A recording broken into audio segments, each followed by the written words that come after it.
나오는 길르앗 라못은 군사적인 요충지입니다. 그렇기 때문에 상당히 중요한 땅이고요. 그리고 원래도 이스라엘의 갓지파에 속한 그런 땅이었습니다. 그런데 아합 시대에는 아람이 그 땅을 차지하고 있었습니다. 오늘 본문을 보면 아람과 이스라엘 사이에 3년 동안 전쟁이 없었다라고 말합니다. 그런데 아합이 유다와 손을 잡고 아람과 전쟁을 시작하려고 합니다. 이유는 길르앗 라못을 되찾기 위함입니다. 빼앗긴 우리 땅을 다시 찾아오자라는 거죠. 그래서 남유다와 북이스라엘이 의기투합을 한 겁니다. 이것이 원래 통일 이스라엘의 갓지파의 땅이었기 때문에 이것을 되찾는 것에는 명분이 있다라는 데는 서로 동의한 것입니다. 그런데 이 유다의 왕 여호사밧이 아합에게 이렇게 제안을 합니다. 하나님께 물어보고 전쟁을 시작하는 것이 좋겠습니다 라고 말합니다.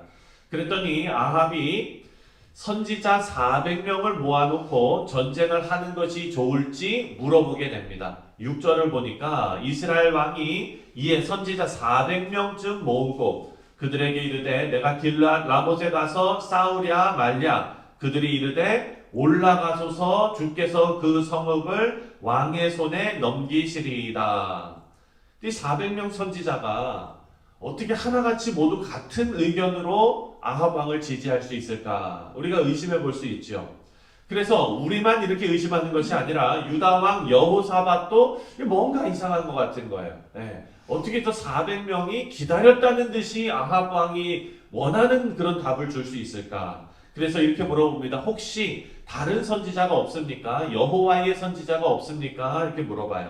그랬더니 아합이 어쩔 수 없이 미가야 선지자를 데려오라고 명령을 합니다. 그렇다면 400명을 불러 모으면서 미가야는 일부러 뺐다는 얘기죠. 예. 근데 오늘 본문 말씀을 보니까 미가야가 자기한테 길한 예언은 안 하고 흉한 예언만 해가지고 내가 그를 미워한다 이렇게 얘기를 합니다. 근데 아합도 참 어린아이 같은 게 뭐냐면 이 창피해서라도 얘기 안 할 것 같은데 솔직하게 다 얘기를 해요. 참 이 사람도 참 그래요. 어쨌든 미가야를 데리러 간 사이에 아합을 지지하는 400명의 선지자들이 그 중에 우두머리 시드기야라는 사람이 있었는데 철로 뿔들을 만들어서 자기가 하나님의 그런 어떤 신탁을 받았다. 여기 하나님이라고는 얘기 안 하지만 주의 신의 신탁을 받았다. 이렇게 자기가 받은 신탁이 옳다라고 주장을 합니다. 11절과 12절을 함께 읽어보겠습니다. 11절 12절 시작. 그의 아들 시드기야는 자기를 위하여 철로 뿔들을 만들어 가지고 말하되 여호와의 말씀이 왕이 이것으로 아람 사람을 찔러 진멸하리라 하셨다 하고 모든 선지자도 그와 같이 예언하여 이르기를 길르앗 라못으로 올라가 승리를 얻으소서 여호와께서 그 성읍을 왕의 손에 넘기시리라 하더라. 자, 철뿔은요 투구에 붙이는 그 머리에 쓰는 투구에 붙이는 그런 뿔인데 이스라엘 왕의 힘을 상징하는 어떤 그런 상징물입니다. 이 시드기야가 아주 수고를 하지요. 아합 왕의 뜻대로 전쟁을 하면 반드시 승리한다라고 장담을 하는 거예요. 이 장담하는 게 왜 그렇습니까? 아합 왕이 원하기 때문에. 그리고 이 400명의 선지자들은 아합 왕 밑에서 뭐라 그러죠? 콩고물 떨어지는 거 먹는 그런 사람들 아닙니까? 그러니까 아부하고 아첨할 수밖에는 없지요. 이런 대목에서 유다 왕 여호사밧도 느꼈지만 이 말씀을 읽는 우리도 뭔가 이상하다라는 것을 느끼게 됩니다. 모든 사람이 너무나 오바해서 맞다고 난리를 치면 여러분 한 번쯤 의심해 볼 필요가 있습니다. 드디어 미가야 선지자가 도착을 했어요. 그랬더니 선지자를 데리러 간 사람이 미가야에게 미리 이렇게 말합니다. 13절을 읽겠습니다. 시작. 미가야를 불러 간 사신이 일러 이르되 선지자들의 말이 하나같이 왕에게 길하게 하니 청하건대 당신의 말도 그들 중 한 사람의 말처럼 길하게 하소서. 지금 이 얘기가 뭡니까?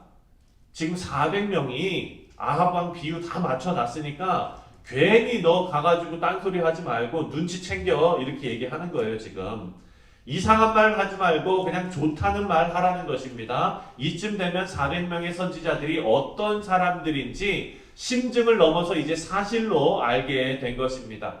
그런데 14절을 보니까 미가야는요, 자신은 하나님께서 주시는 말씀만 전하겠다라고 말합니다.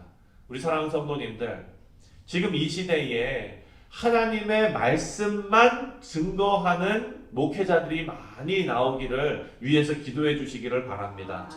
이 말씀은 우리에게 너무나 중요한 교훈을 주고 있습니다. 바로 나의 이익을 위해서 하나님의 말씀을 왜곡시키는 일, 이런 것을 하지 말아야 된다는 것입니다. 그것은 목회자들뿐만 아니라 하나님의 말씀을 받는 우리 모두도 마찬가지인 것입니다. 400명의 선지자들은 아합 왕하고 잘 지내야 합니다. 아합 왕이 듣기 좋아하는 그런 말만 하고, 그래서 그 옆에서 자기들의 자리를 보존할 수 있어야 이들도 유익한 것이지요. 그래서 모든 선지자들이 하나같이 아합 왕의 말이 옳다라고 말하는 것입니다. 우리는 하나님의 뜻을 분별할 수 있는 지혜를 구해야 합니다. 왜냐하면 이 시대가 악하기 때문이죠. 로마서 12장 2절, 여러분들께서 잘 아시는 말씀입니다. 너희는 이 세대를 본받지 말고 오직 마음을 새롭게 함으로 변화를 받아 하나님의 선하시고 기뻐하시고 온전하신 뜻이 무엇인지 분별하도록 하라. 이것이 하나님께서 우리에게 요구하시는 것입니다. 사랑하는 성도님들, 여러분들의 인생과 그리고 여러분들의 가정, 우리 교회 안에 하나님의 뜻을 분별할 수 있는 지혜를 구하시기를 바랍니다. 아합이 부르니까 바로 달려온 400명의 선지자들은요, 하나님의 뜻은 안중에도 없었지요. 그 뜻을 분별하려고 하지도 않았습니다. 그저 자신들의 이익과 그리고 정치적인 힘의 논리에 하나님의 뜻을 그냥 타협시켜 버립니다. 이런 모습이 오늘을 살아가고 있는 우리에게도 많은 유혹으로 다가오게 됩니다. 하지만 하나님의 말씀에 뭐라 그럽니까? 이사야서에 보면은 풀은 마르고 꽃은 시들지만 하나님의 말씀은 영원히 계신다, 이렇게 말씀하셨어요. 이런 귀한 하나님의 말씀을 우리 생각대로 왜곡하지 말고 우리의 삶을 변화시키는 진리의 복음을 올바로 선포하고 살아내시는 귀한 성도님들 되시기를 주님의 이름으로 축원드립니다. 잠언 30장 6절 말씀을 보면은요, 너는 그의 말씀에 더하지 말라. 그가 너를 책망하시겠고 너는 거짓말하는 자가 될까 두려우니라, 이렇게 말해요. 다시 한번 읽어드릴게요. 잠언 30장 6절, 너는 그의 말씀에 더하지 말라, 이렇게 얘기했어요. 더하지 말라. 여러분, 이게 무슨 말일까요? 성경 뒤에다가 뭐 하나 더 써가지고 붙여 넣는 이런 행동을 말하는 걸까요? 그런 게 아니라 이건 이런 겁니다. 완전하신 하나님 말씀에 더하지 말라라는 것은 이 완전하신 하나님 말씀을 우리가 마음이 편하고 우리가 유리한 쪽으로 해석하지 말라, 이런 뜻이겠죠. 여러분, 제가 신학교 다닐 때에 그 디베이트가 좀 있었는데요. 문신하는 거에 대해서 어떻게 생각하는가? 크리스찬이 문신을 해도 되는가? 여러분 어떻게 생각하십니까? 안 되는 거예요? 싫어요? 눈썹 문신 하시잖아요. 속눈썹 문신도 하시고. 그러면 뭐예요? 이거 내로남불 이거. 그런데 여러분 생각해 보세요. 여러분의 자녀들이 만약에 와가지고 이 옆에다가 문신을 하고 싶다는 거예요. 그럼 여러분 뭐라 그러시겠어요? 안 돼, 하지 마, 너 아파, 뭐 이렇게 얘기하겠죠. 성경에 하지 말라 그랬어, 이렇게 얘기하겠죠. 근데 얘가 딱 와가지고 뭐라 그러냐면, 엄마, 다른 게 아니라 예수님 얼굴 문신하려고 그러는 거야. 이렇게 얘기하면은 여러분 어떻게 하시겠어요? 사랑하는 성도님들, 이게 바로 오늘 이 말씀을 우리가 어떻게 해석하느냐가 중요하다는 거예요. 하나님의 말씀에 이미지를 만들지 말라라는 것은 우리가 그것에 마음을 뺏기기 쉽다는 거예요.